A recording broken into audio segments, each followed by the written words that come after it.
The cab of a modern demolition or construction machine is a model of ergonomic excellence. A soundproofed, dust-suppressed, Wi-Fi connected, Bluetooth-enabled paradise built around a seat more comfortable than anything you might find in a typical home. There's a place for everything, and everything is in its place. Each joystick is perfectly within reach and contoured to fit snugly in the human hand. Each button is pleasingly tactile, each in-cab display intuitive, easy to navigate, and well positioned. And yet, the way in which those cabs are viewed and perceived by those that occupy them varies wildly from man to man, machine to machine, site to site, and project to project. To some, that cab is a haven. To others, a hell. It's either a silo or a sanctuary. The uninitiated still speak of the roar of the diesel engine. In truth, the modern engine emits more of a hum, a subtle reminder of the power surging through the machine's hydraulics. In fact, with electric machines becoming increasingly popular, even that hum has been reduced to a barely audible whisper. And yet there is still something about the way in which the machine cab deadens noise. Even the loudest, most chaotic sight suddenly sounds 1,000 miles away as the door clunks shut, assuming it does clunk shut. Some operators prefer to keep their machines open to the elements, the sights, sounds, and smells pouring into the cab, making the operator at one with their surroundings. Other operators, however, long for that familiar clunk and the relative silence that descends when they shut the world out. Some maintain that hush, operating in complete silence with just the familiar rhythm of the machine to keep them company.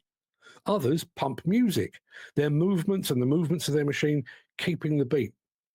While some choose entertainment, others choose education, preferring podcasts and spoken word broadcasts over heavy metal and dance music. And the differences don't end there. The cab embodies a contradiction. It's a space of control and confinement, of solitude and connection. To the rookie operator, the cab is a cockpit, a position of power, the realization of a long-held ambition. To an industry veteran, the cab is just the latest in a long line of cocoons, a place where they will spend more hours than they do at home, a place so familiar they could find their way around in the dark. Operating heavy machinery demands unwavering concentration.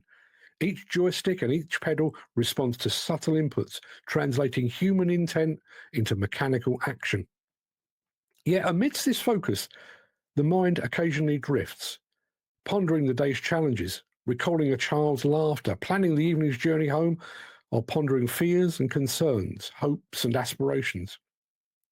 In the solitude of the cab, thoughts can turn inward, and that is a double-edged sword. For some, the cab is where they go to empty their minds, to distract themselves from their problems, to isolate themselves from others, work colleagues, family, friends. But for others, that solitude and that isolation can be overwhelming.